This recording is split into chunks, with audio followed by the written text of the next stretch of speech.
Civil danger warning. A disaster of unknown type has occurred. Normal programming has been suspended. Gary,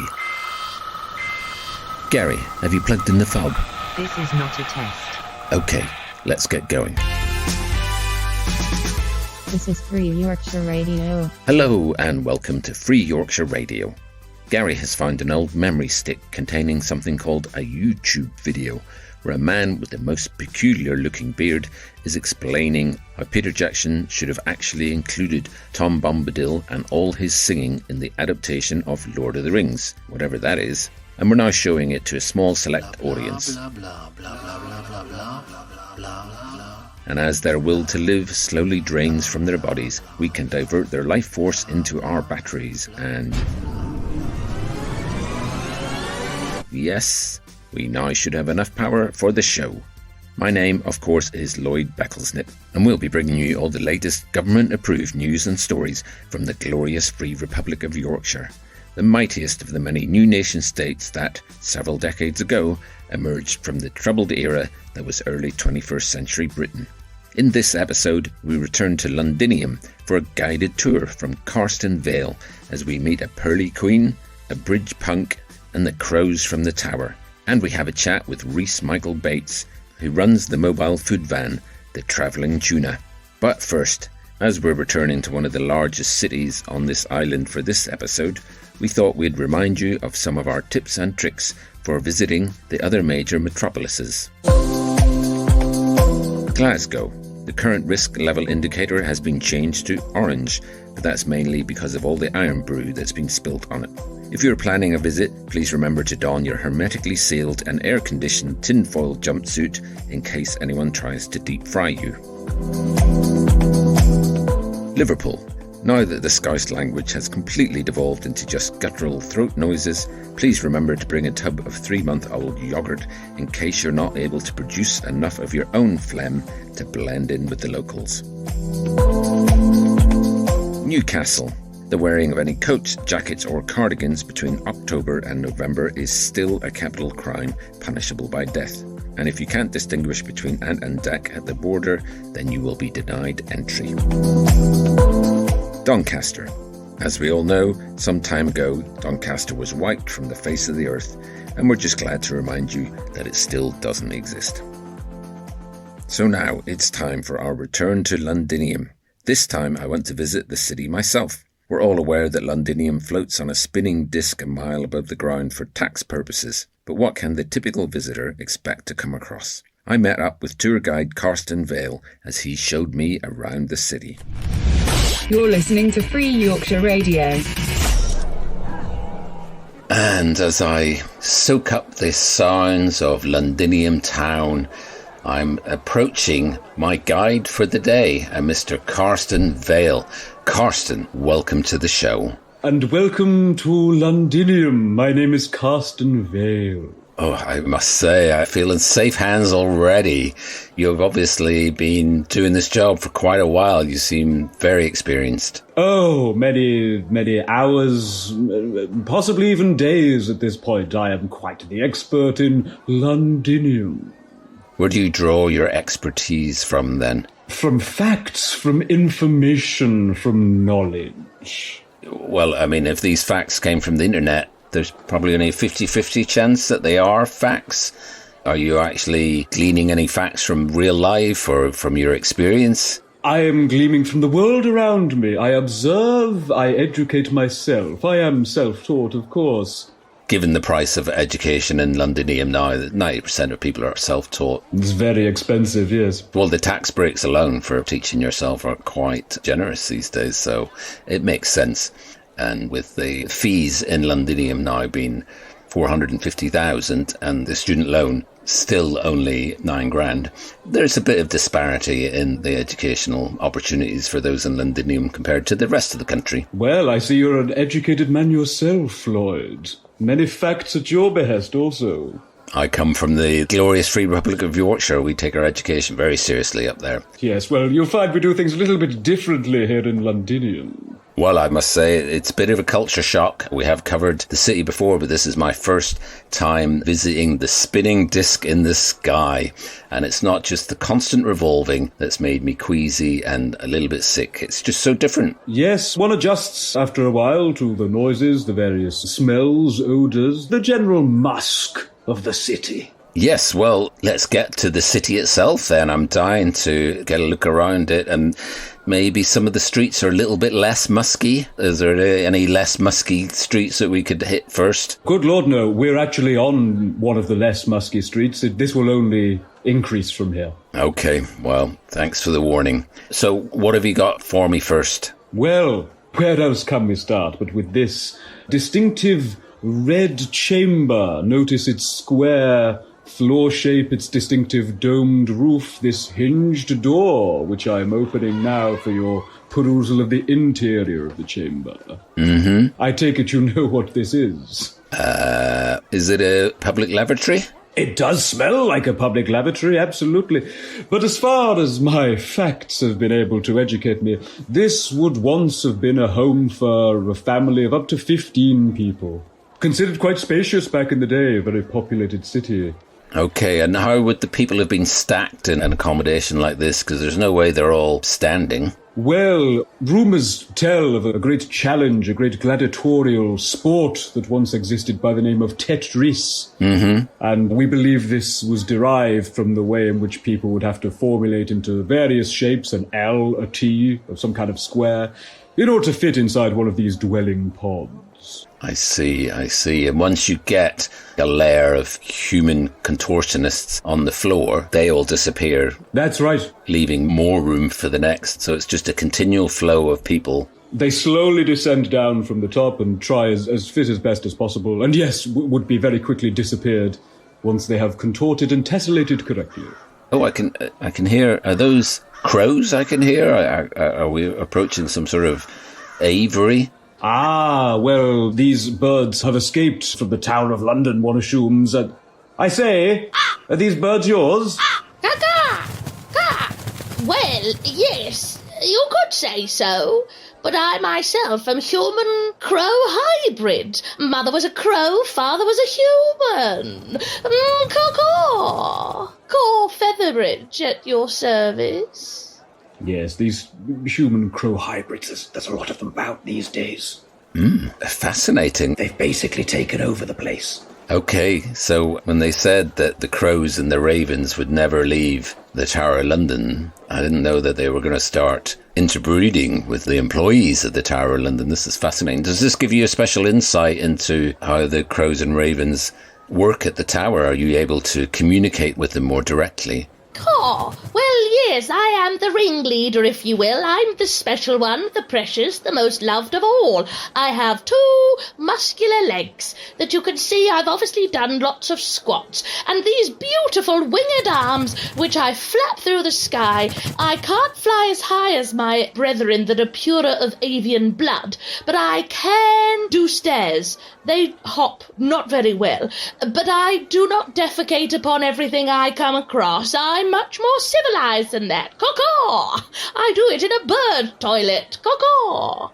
Oh, so you have a bird toilet as well. It's not just a bird bath. You've got the whole bird bathroom. Yes. Bird toilet, bird bidet. Well, we call it bird-a. Ha-ha! Caw-caw! Just a little bit of avian-human hybrid humour. Caw-caw! And so, Carston, what facts can you tell me about Caw Featherbridge's flock of crows? Well, as you insinuated yourself, Lloyd, there have always been ravens in the Tower of London, and it was once said that should they ever leave, then England would fall. And that's one of the things that happened. What's England? Oh, of course. Well, I once found a children's book from a long, long time ago about a small child who visited London, as they used to call it in the olden days. Mm-hmm. And England was a kind of a loose collection of different states, of which London was the capital at one time. But it disintegrated following the departures of the ravens from the Tower of London. It turned out to be a terrible premonition, which came true. Caw-caw! Sorry, we resent that inference. We'd never been on holiday, caw-caw, and we wanted to go to Corfu. We wanted to go and sun ourselves and our feathers. We merely went away for a moment, caw-caw, and you, idiots, the humans, decided you'd ruin everything, caw-caw. I feel I should ask at this point. When you said you wanted to go on holiday to Corfu, is this another bit of bird-based wordplay? Yes, of course. We meant Cornwall. We don't have any passports. Caw-caw. Yes, they'll only go to places with caw in the name. I'm... It's tedious and they're not to be trusted. Caw-caw, excuse me, Carston, not to be trusted. You went out with my cousin, and that's why you've got such a bad opinion of us. Caw-caw. Now, I want it to be known that your cousin is closer to the human end of the human-bird hybrid scale. I want that to be on record. It didn't work out, is that what I'm inferring, Carston? You weren't birds of a feather. Oh, it's catching. The wordplay is catching. No, it didn't work out, no. I was in love with Lydia for a long time. We were married for 16 years, but it was the wordplay. It ended everything. There was a lot of bird-based puns, and I can tolerate only so much. Caw-caw, no, that's not what Lydia said. Lydia said you'd leave your socks all over the floor, you'd leave your jerky jodhpurs, that obviously are de rigueur, all over the bathroom, and you used to defecate in the corner. Caw-caw. Now, my jerky jodhpurs are none of anyone's concern. The marriage ended for one simple reason. Bird-based wordplay, you know. She'd say things like, oh, should we ask for the bill? Doesn't even work. Ducks have bills. It doesn't even function as wordplay. Caw-caw, you're a talon-less hack. I feel like you're reaching. Yes, that one was a bit of a reach, I will admit. But you're just jealous and you've been wearing those grey jock pants eating pizza for years. Get over it, you sad sack. Caw-caw. All I can say to you, Lloyd, is never, never marry a bird-human hybrid for 16 years unless you are very into bird-based humour. You're listening to Free Yorkshire Radio.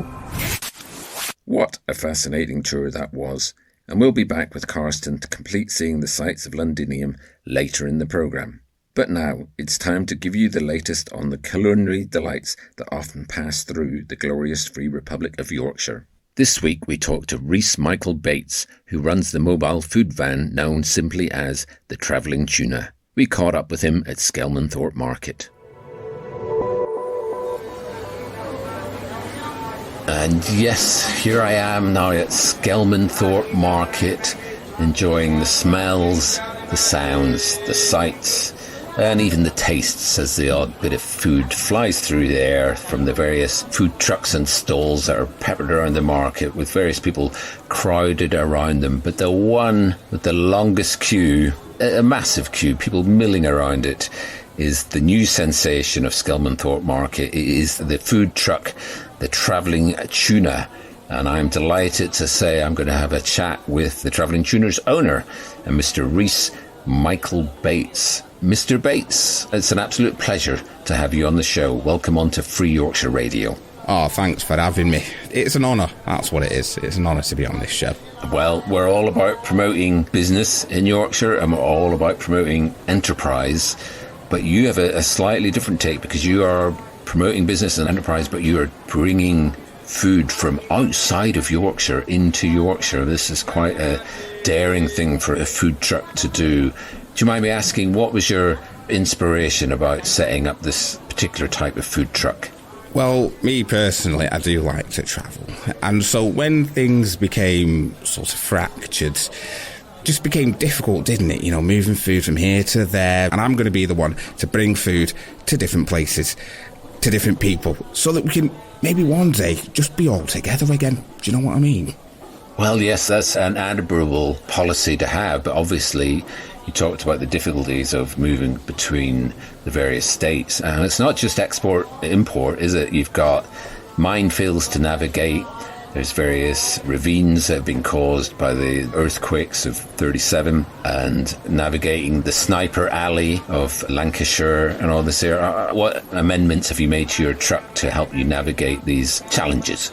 Well, what you don't see here at, the food truck, is that I do have a security team. I do have my own security detail that's around me at all times, making sure that if there aren't any assailants, any ambushes, anything of the sort, it's handled. And yes, there have been a few, I'm just going to say, there's been a few deaths.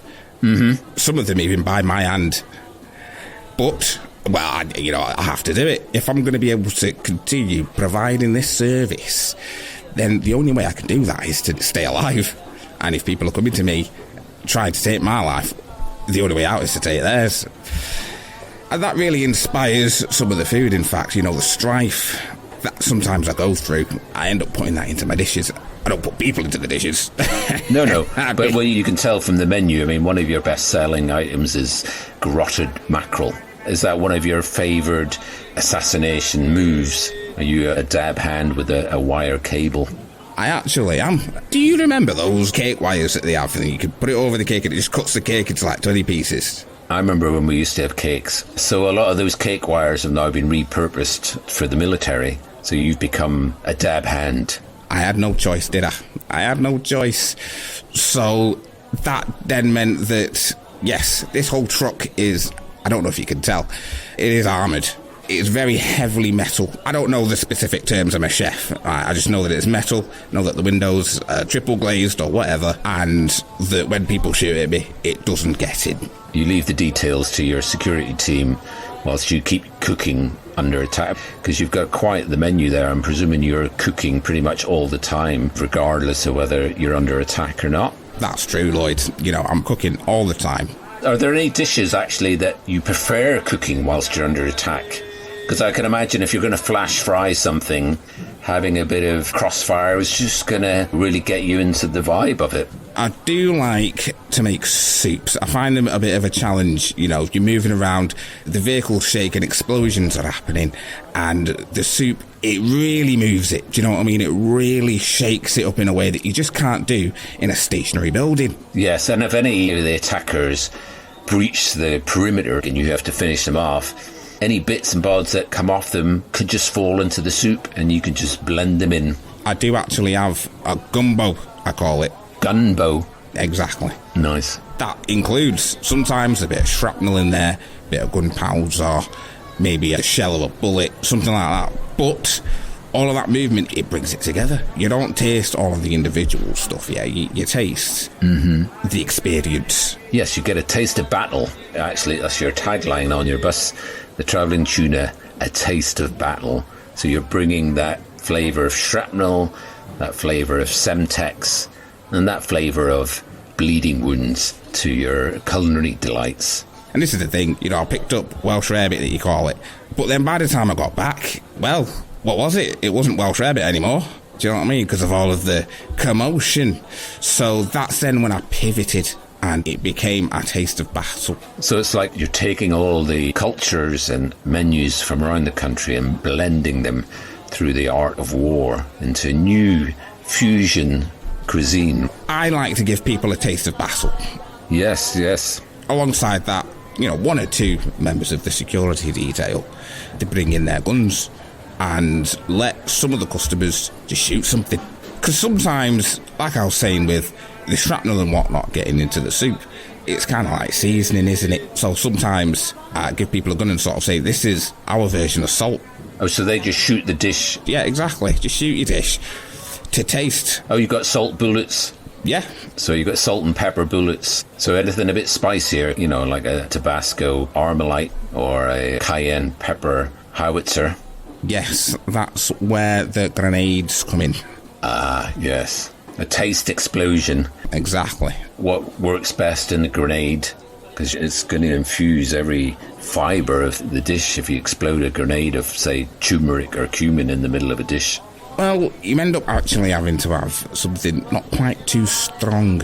So if you put something that's quite strong, let's say cinnamon, if you have a lot of cinnamon, it could be a bit much. Okay. You have something just a little bit soft, maybe a bit of parsley. Yes, or cress even.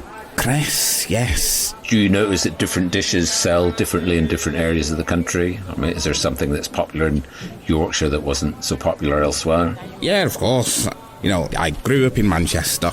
They do prefer Well, food that's been shot at. Okay. Food that's been hit at by a projectile of some sort.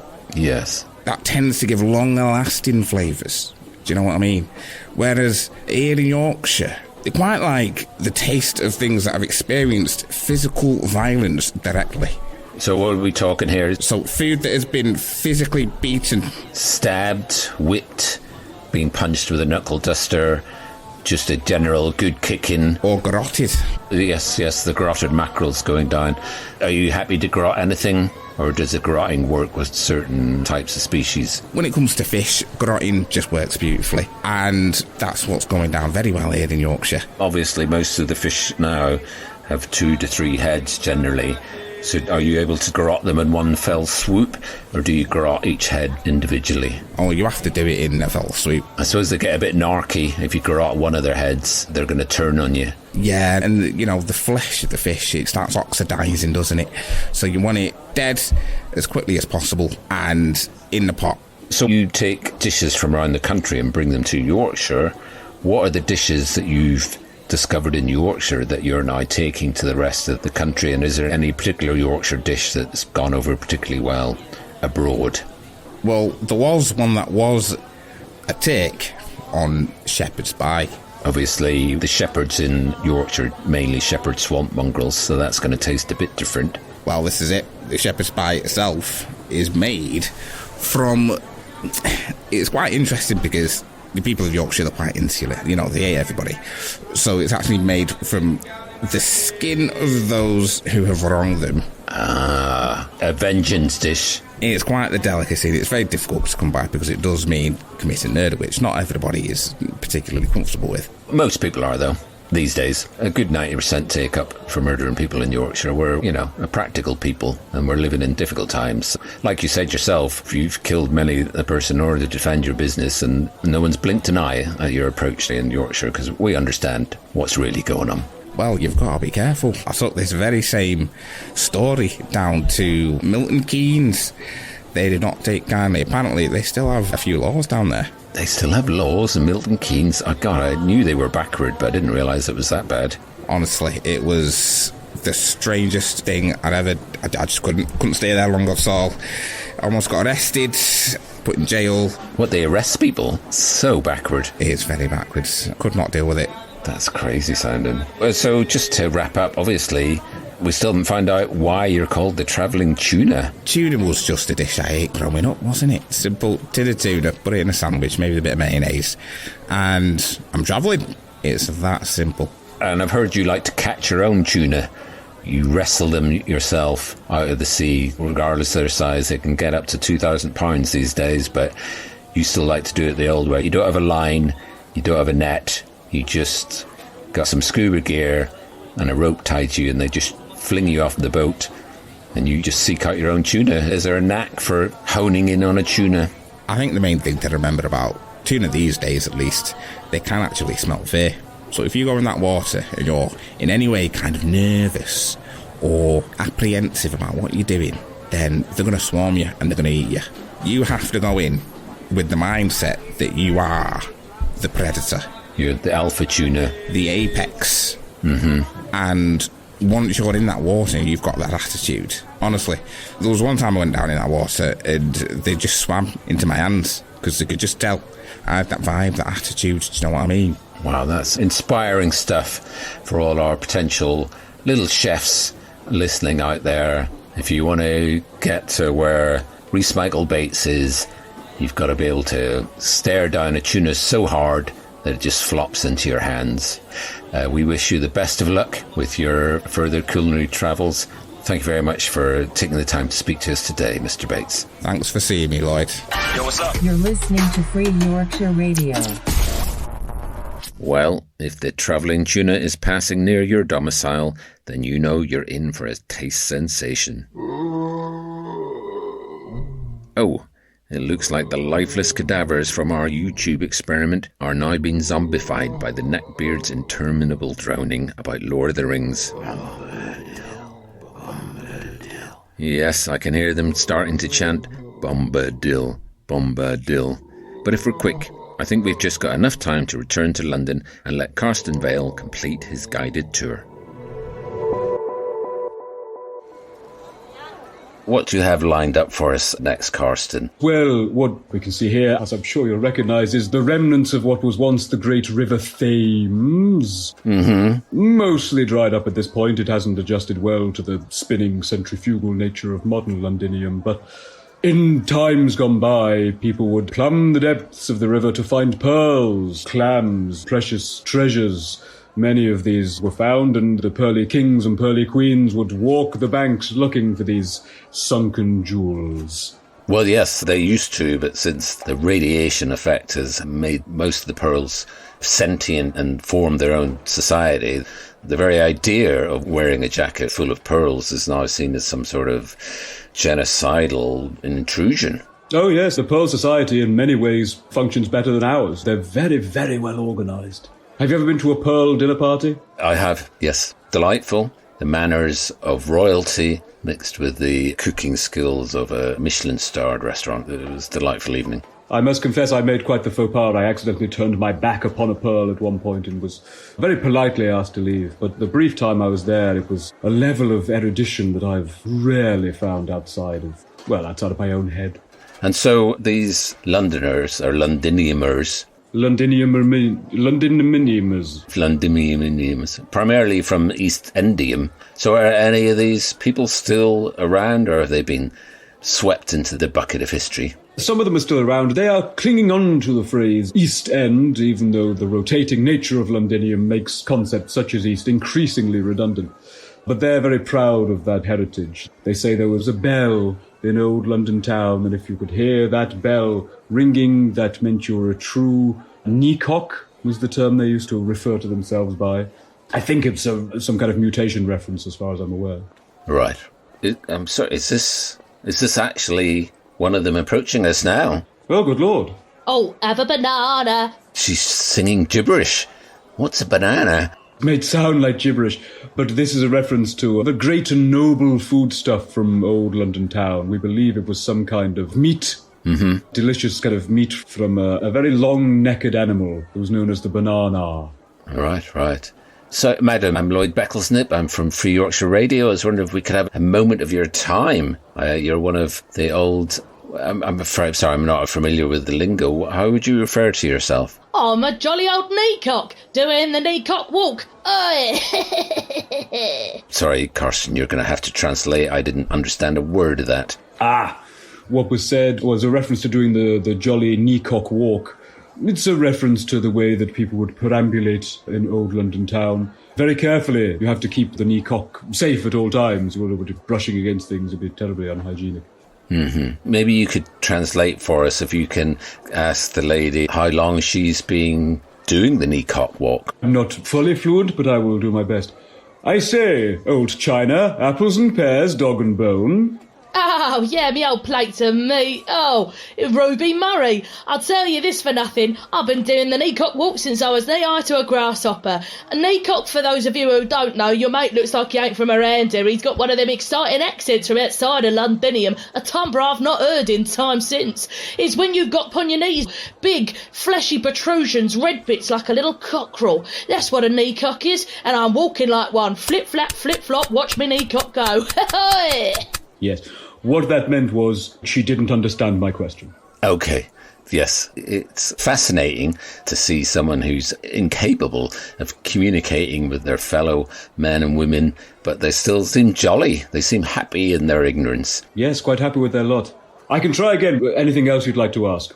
If it's not too controversial, can we broach the subject of the many pearls she has on her jacket? Some of them look quite recent. She's basically wearing the corpses of one of our more civilized companions. Oh, yes. It's a veritable aristocratic graveyard she has upon her person. Now listen here, mate. Old Joanna, trouble and strife, plates of meat, septic tank. Do you understand me? What are you talking about my septic tank for? You been speaking to my neighbour Charlotte? Oh, she said I got a stinky old U-bend. Well, I tell you what, her husband's cheating on her with one of them human-bird hybrids. But enough about that. Let me tell you about my jacket. And on top of that, is your mate having a giraffe? Is he having a bubble? I've seen him looking at me like he thinks I'm from another planet. Come on, mate. What I'm going to tell you is this. I have got a jacket on. It is full of pearls. Oh, the pearls, they're good, they're kind, they're nice, they're refined. You think again, they killed my family. They're like the sirens of the Thames. They sat there on the bank singing their song. Ooh, come in. Ooh. They draw you down into the mud and they shove mud into your very soul. And then they have a lovely dinner party where they eat people like me. If you've been to one of their dinner parties, you've consumed the flesh of my brethren. Oi, oi. Well, Carston, she seems to be getting quite agitated. Are you sure we're safe? I can see what looks like a fishy snake protruding from her pocket. Is it jellied?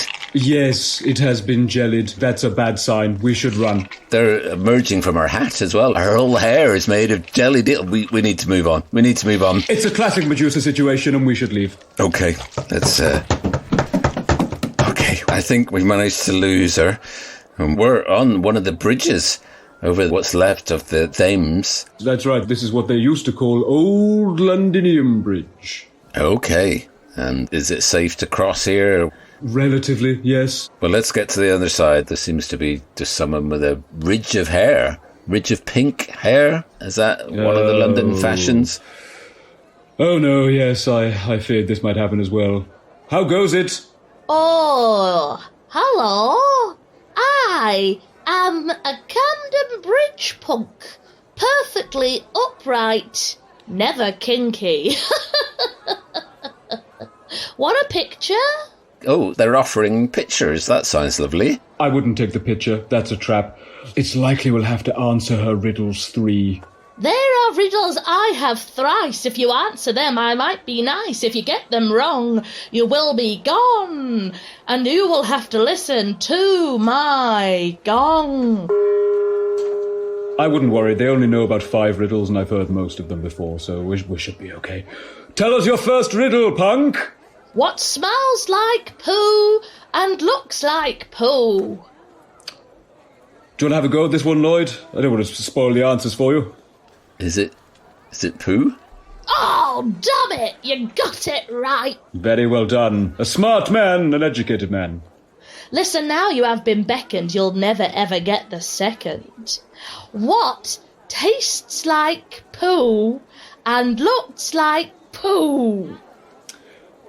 I can take this one if you'd like to, Lloyd, but by all means give it a shot. You know, I want you to have the full experience. This should be a team effort. You take this one. Listen, punk, the answer is poo. No! Dastardly creatures upon my bridge! Once more you have thwarted me, but do not fear, the third is the best. What has a brown, pooey appearance? And what do you deposit in a toilet in historical London town? Oh, is it a slightly melted Twix? I have taken you downtown with my riddles. You are wrong. I'm sorry, Lloyd. It was a good shout, but, So I have to take photos with this punk now. I'm afraid there's nothing I can do to help you. You are going to have to take at least one photo with this punk, and I can only apologise for what will ensue. We don't have none of them devil devices that steal your soul in the plastic body they're in. No, for photos taking, my brother Archibald over here must draw us in the finest quill and oil. It is a lengthy process, for oil paints take a long time to dry, layer upon layer. Yes, completely harmless, but it will take several hours. Well, I've got a train to get back to Yorkshire. It's the only one running this week. If I don't catch it... There's one possibility we can try. Basically, just push them over the side of the bridge. Okay, yeah. We're familiar with that technique in Yorkshire. You know the technique, the old bridge push. We tend to push from towers in Yorkshire, but I'm presuming the basics are much the same. More or less. I will try and keep the punk distracted while you attempt your push. Now then, punk, You don't own this bridge, and you don't own us. We will fight you on the beaches. Well, we won't fight you on the beaches. We will fight in the air. Well, we won't really fight you there, rather. We will fight you. Go, Lloyd! Look over there. There's a safety pin shop having a sale. Oh, what? Ah! Oh, you! Thanks, Carston. Good work, Lloyd. Well, that was a fascinating tour of Londonium. I'm sure our listeners learned all the things to come and see and probably a few to avoid if they ever have the pleasure of visiting your fine city. What a pleasure it will be for them. This is Free Yorkshire Radio. Ah, yes. Unfortunately, our YouTube viewers have now gone full zombie.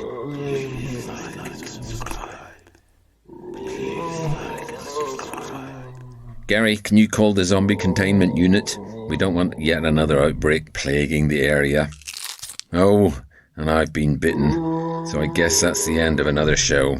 Cheerio, and until next time, may all your brews be strong, may all your puddings be fettled, and may all your swamp mongrels be radiation-free.